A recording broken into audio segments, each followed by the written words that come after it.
Assalamualaikum warahmatullahi wabarakatuh. Sore hari ini malam Jumat, Kang Santri rencananya mau berziarah Pahlawan.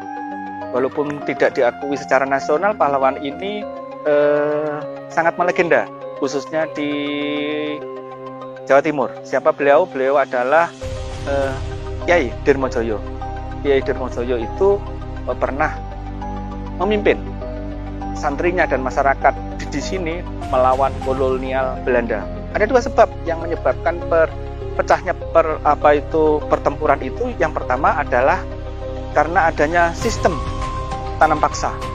Rakyat di sini dipaksa untuk menanam hasil menanam tanaman yang pada waktu itu wajib ditanam, yakni tebu. Kemudian hasilnya itu ternyata tidak adil. Nah, akhirnya terjadilah pecahnya pertempuran itu di depan pabrik gula Pujon Manis. Nah, pada waktu itu pertama itulah nanti dimenangkan oleh bukan pangeran, tetapi Kiai Dirmojoyo.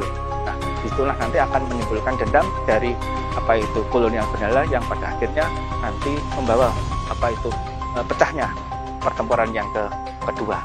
Oleh karena itu nanti kalau dulu-dulu semuanya ingin mengikuti, bisa mengikuti perjalanan Kang Santri berziarah ke makam beliau.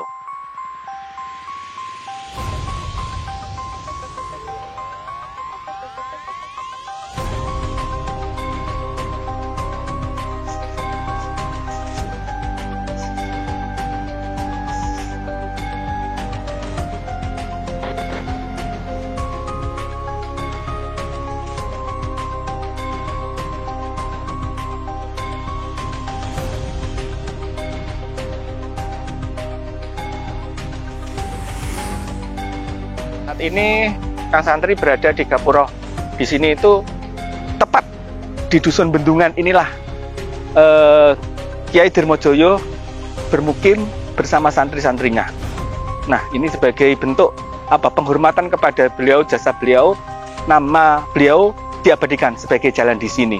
Ini kalau kita lurus ke sana, ini kita menuju ke makam beliau. Dulur, di sekitar sinilah dulu berdiri pesantren yang dipimpin oleh Kiai Dirmojoyo. Namun untuk situs-situsnya sampai saat ini tidak ada. Karena pada waktu penyerbuan oleh kolonial Belanda tak tersisa. Baik itu bangunan pesantren, padepokannya maupun yang lain-lainnya, rumah beliau semuanya dihancurkan, tak tersisa. Nah, saat ini Kang Santri berada di depan komplek makam Kiai Dirmojoyo.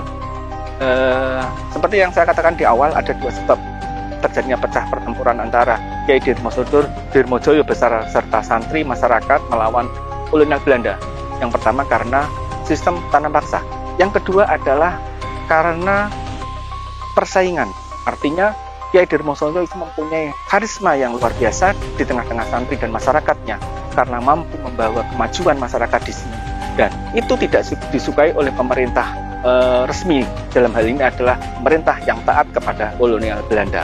Nah, tepat pada hari raya itu terjadilah sebuah peristiwa di mana pada waktu itu Kiai Dirmojoyo besar santrinya menyembelih binatang kurban, kemudian dibagikan masyarakat. Nah, karena pada waktu itu beliau tidak melaporkan atau tidak meminta izin pada pemerintah kolonial Belanda, itu dijadikan alasan untuk menyerbu pesantren, kemudian padepokan beliau. Akhirnya sungguh terjadi pada waktu itu terjadilah penyerbuan oleh kolonial Belanda dengan melawan Kiai Dirmojoyo beserta santri-santrinya. Akhirnya pada waktu itu karena peralatan yang tidak seimbang, Kiai Dirmojoyo beserta santri-santrinya menjadi syahid, meninggal seketika karena diserbu oleh pasukan Belanda.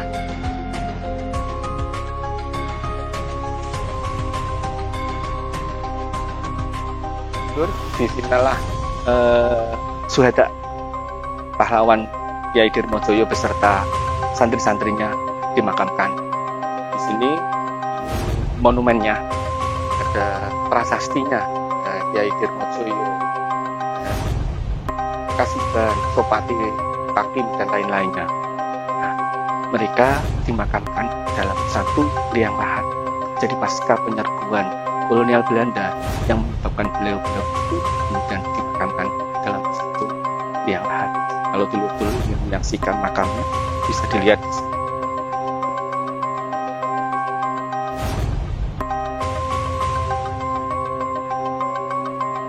Ini makam beliau.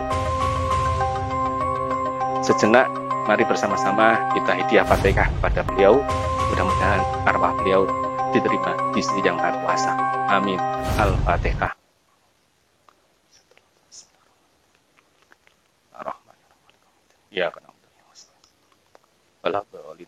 Dari Dusun Bendungan, Desa Kedung Rejo, Kecamatan Tanjung Anom, Kabupaten Nganjuk, Kang Santri melaporkan untuk dulur-dulur semuanya. Wallahul muwaffiq. Wassalamualaikum warahmatullahi wabarakatuh.